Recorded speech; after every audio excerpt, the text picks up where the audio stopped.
presented by Mathri Express Music.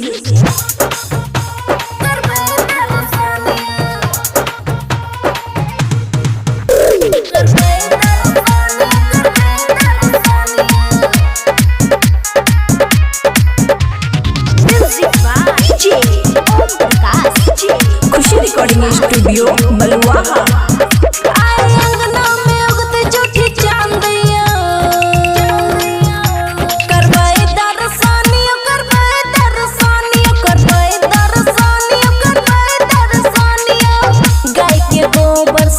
चौका लगे बीच में कलसा बैठे अंगना में उगते चोटी चांदिया करबै दर्शनिया करबै दर्शनिया करबै दर्शनिया करबै दर्शनिया करबै दर्शनिया डीजे ओम प्रकाश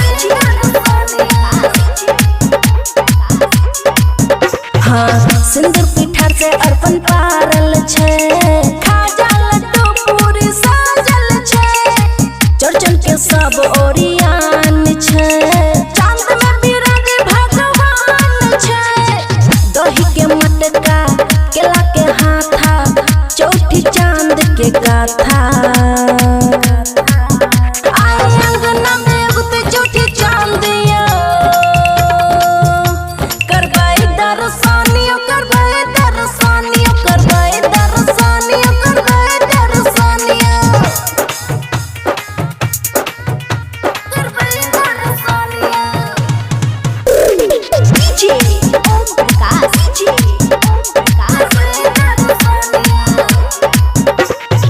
सोना के कलशा पे दिया जलाबू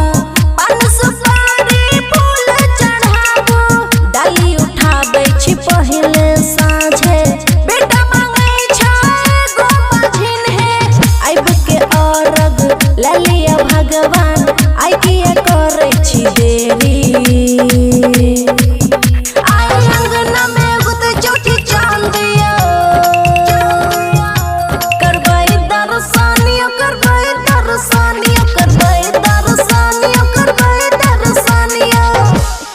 खुशी रिकॉर्डिंग स्टूडियो बलुआहा।